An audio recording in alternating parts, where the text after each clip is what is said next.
ce qu'on privilégie le retour au télétravail, minimum 2 ou 3 jours par semaine. C'est le cas à France Télévisions d'ailleurs. Évitons les grandes réunions par exemple. Alors l'élargissement du télétravail, ça a le vent en poupe chez les Français. C'est ce que nous révèle un sondage Odoxa pour Le Figaro. 84% des Français y sont favorables. Alors comment mieux gérer ce retour au travail? Quels sont nos droits, nos obligations pour les salariés, pour la RH, pour les patrons? On en parle avec nos invités, Camille. Et on va commencer par les dames avec nous en Skype. Agnès Damet, merci d'être là. Vous êtes présidente de Logitra. Vous avez remis vos salariés au télétravail après les annonces de l'exécutif. Et vous allez nous parler du ressenti dans votre entreprise. Comment ça se passe? Comment vous faites-vous pour garder le lien entre vos salariés? Avec nous en plateau, Pierre-Alexandre Pillet, vous êtes CEO de Sowen, qui est une entreprise spécialisée dans le flex office, pour flexible et office qui veut dire bureau en anglo-saxon. Et du coup, vous allez nous expliquer comment est-ce qu'on peut faire pour pas forcément être tout seul chez soi, mais éventuellement aller dans des espaces de coworking, ou comment on peut bien aménager son bureau pour être dans les conditions optimales de télétravail. Et puis Aurélien Roche, senior manager chez Magellan Consulting. Vous êtes plutôt spécialiste des questions RH et vous allez nous expliquer les droits, les devoirs, comme disait Myriam, des salariés et puis aussi des patrons pour ces histoires de télétravail qui commencent à s'institutionnaliser en France. Avant d'en parler tous ensemble, je vous propose de voir aussi comment ce télétravail qui s'installe dans les mœurs, il provoque un boom des formations. Regardez ce reportage en région parisienne. Bonjour à tous, bienvenue à vous qui êtes à distance. C'est ici que Maryse Moulard est venue chercher des réponses à ces questions. Une formation financée par son employeur. Salariés et responsables de services apprennent à mieux télétravailler ensemble. Osez dire les choses. Disponibilité du manager, maintenir l'information, garder la convivialité, rester efficace. C'est très visuel. Le travail à distance ne s'improvise pas. Il bouscule la mentalité des managers et exige avant toute chose une relation de confiance. Agnès Damet, on va commencer avec vous. Vous avez donc remis vos salariés au télétravail. Alors ça n'était pas nouveau dans votre entreprise, mais c'est quelque chose qui doit se généraliser avec cette 5e vague du coronavirus en France. Racontez-nous comment vous avez réagi après les annonces de Jean Castex, comment ont réagi aussi vos équipes, et puis comment vous avez mis en place les uns les autres les choses pour que ça se passe bien. Alors on avait un petit peu dans l'entreprise anticipé les annonces, puisqu'on avait conclu un accord de télétravail en septembre qui portait à 2 jours le nombre de télétravail par semaine. Et on avait, compte tenu de la situation sanitaire, souhaité étendre le télétravail, et on l'avait passé avant les annonces à 3 jours. Donc c'est plutôt bien vécu dans l'entreprise. Les salariés plébiscitent le télétravail à 97%. Pour autant, je retrouve dans votre émission, bien évidemment, ce qu'on a dû faire et mettre en place dans l'entreprise, à savoir des formations managers pour le télétravail à distance, parce que c'est pas du tout la même façon de travailler. Une communication beaucoup plus active à l'intérieur de l'entreprise pour faire rentrer dans la bulle du télétravail des informations concernant les clients, concernant l'entreprise, concernant le monde en général.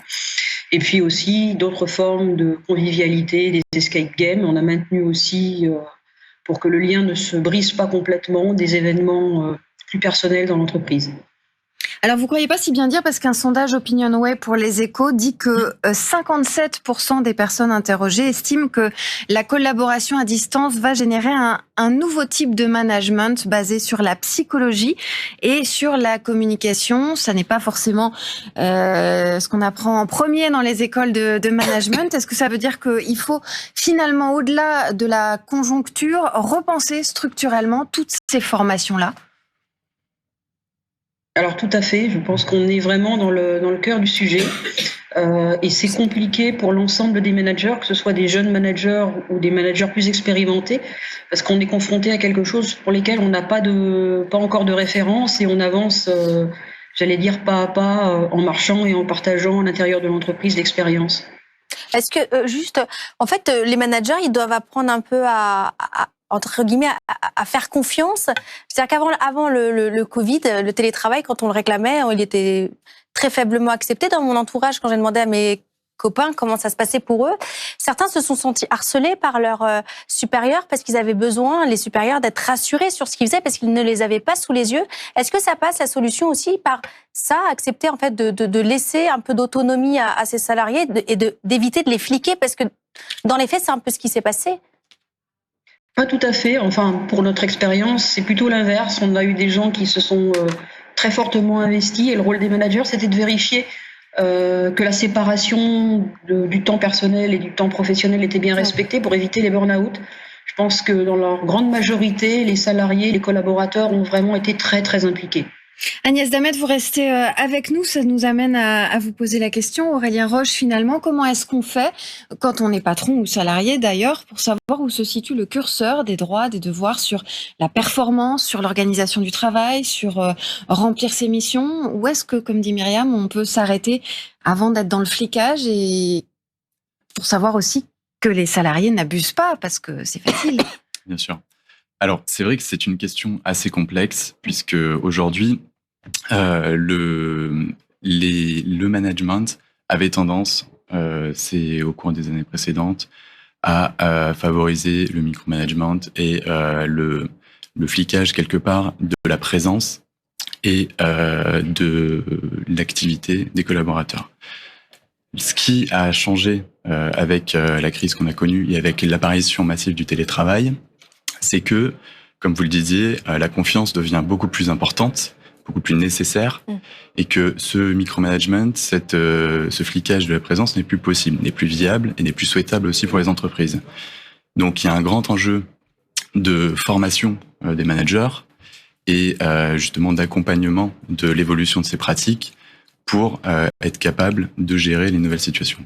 Alors, comment vous conseillez les patrons qui viennent à vous justement pour mettre tout ça très concrètement en place? Parce que les discours, c'est joli, mais comment est-ce qu'on met des solutions efficaces en place tout de suite dans ces entreprises? Quel budget il faut prévoir aussi? Parce qu'il y a aussi du matériel à acheter, plein de choses à faire. Très concrètement, il y a une chose en France qui est le droit à la déconnexion, qui est bien entendu quelque chose que les entreprises sont tenues de respecter. Ce droit à la déconnexion, c'est en partie quelque chose qui peut s'outiller, c'est-à-dire qu'on peut mettre en place des limites, par exemple bloquer les emails à partir d'une certaine heure pour éviter que les salariés ne déconnectent pas, ce qui est un des points de douleur qui a été massivement remonté pendant les périodes de confinement. Ça, c'est les entreprises qui le mettraient en place? Ça pourrait être les entreprises qui le mettent en place, oui. Ça fait partie des arsenals de solutions qu'on peut proposer. À côté de ça, le changement, il doit être plutôt au niveau de la culture de l'entreprise, en fait.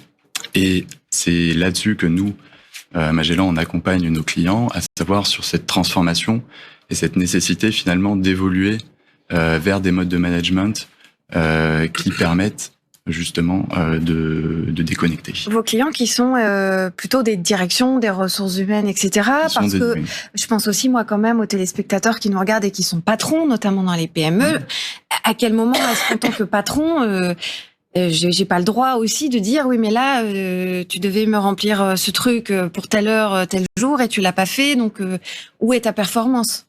Alors la performance, elle peut se mesurer à l'échelle de tâches, elle peut se mesurer à l'échelle d'activités un petit peu plus longues. Il existe des outils qui ont été imaginés spécifiquement depuis la crise? La bonne question à se poser, c'est comment faisait-on avant? Et avant finalement cette mesure de la performance, ce que ça a mis en lumière finalement, c'est que cette mesure de la performance, elle n'était pas forcément complètement établie, elle n'était pas traquée de cette manière, et c'est pour ça que finalement, ni plus ni moins qu'avant, il n'y a pas besoin de mesurer plus la performance qu'avant, mais il y a besoin de le faire à l'échelle d'activité et à l'échelle de livrables que vont fournir les salariés, et non pas de questions de présence et de temps de travail. Pierre-Alexandre Pillet, est-ce que ça se vérifie, cet adage qui dit qu'un salarié heureux est un salarié productif et donc rentable, pour tout ce qui est télétravail? Est-ce que finalement, le flex-office, comme on dit, c'est-à-dire le fait de choisir ses horaires en fonction de ses enfants, les créneaux auxquels on va travailler, ça peut être après minuit si on a envie, du moment qu'on remplit ses missions, est-ce que ce flex-office, il est favorable à la productivité finalement des salariés français? Je crois qu'il n'y a pas de véritable réponse à ça. En tout cas, certains salariés travaillaient déjà un petit peu comme ça auparavant, et l'accroissement, je dirais, de cette flexibilité est un bien pour eux. Et pour d'autres, c'est évidemment plus compliqué de s'y mettre, et je pense que les problèmes d'organisation de travail de ses collaborateurs, mais aussi du middle management, on en parle assez. On en a parlé. Middle manager, c'est justement les patrons, on va dire les N+1 d'équipe. C'est les cadres qui sont les cadres dirigeants qui sont intermédiaires en fait entre le salarié et la direction. Exactement, et c'est eux qui sont le plus impactés. En tout cas, c'est ce qui nous semble, justement par ce phénomène de télétravail, parce que eux sont dans la production, sont justement dans cette notion de gestion d'équipe, de proximité, et du coup, ils perdent ce lien. Et ce lien-là, c'est le fondamental. Et finalement, le flex office ou l'impact télétravail, en tout cas, c'est ce qui a été le plus dur pour les salariés pendant cette période Covid. C'est justement cette perte de lien social. Ouais. Voilà. Alors, comment est-ce qu'on fait, d'une part, très concrètement au niveau, je sais pas moi, du mobilier ou des lieux de coworking où on peut se rendre, quelles sont les solutions pour les salariés qui justement se sentent trop seuls, mais qui doivent être en télétravail pour ne pas être aussi seul que ça et retrouver du lien. Et puis, quelles sont les solutions très concrètes pour être bien chez soi dans son petit coin bureau, si on en a un? Alors, ce qui est clair, c'est que en fait, le Covid a provoqué, je dirais, a généré deux problèmes sur la partie du travail. C'était, on s'est rendu compte qu'il y a eu un impact surface. Donc, du coup, les entreprises on s'est rendu compte que 2 jours par semaine, qui est une moyenne de télétravail par semaine, a généré des possibilités de réduction de surface. Mais le gros point des dirigeants, ça a été surtout de faire revenir les collaborateurs. En effet, un grand nombre de collaborateurs n'ont plus forcément de revenir. Donc ça, c'était vraiment l'enjeu fondamental.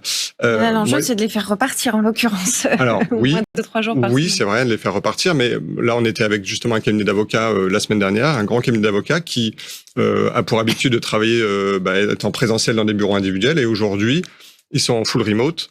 Depuis des mois. C'est-à-dire remote. Alors vous, entre CEO, flex, truc, alors, remote... Excusez-moi, le langage... Alors, full remote, c'est juste le fait d'être complètement à distance et de ne revenir que partiellement ou temporairement dans les lieux.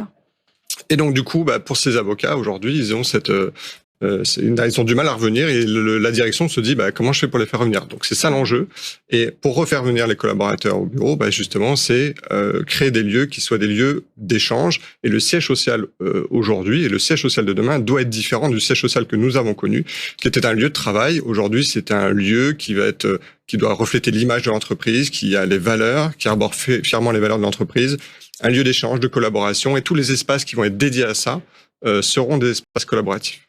Agnès Damet, vous êtes d'accord avec ce que vous entendez, vous qui êtes justement dirigeante d'équipes nombreuses? Comment est-ce que vous faites pour que finalement cette flexibilité, cette souplesse sur les horaires, sur la géographie du lieu de travail, elle rentre vraiment dans les habitudes des salariés et que du coup, ils n'en souffrent plus?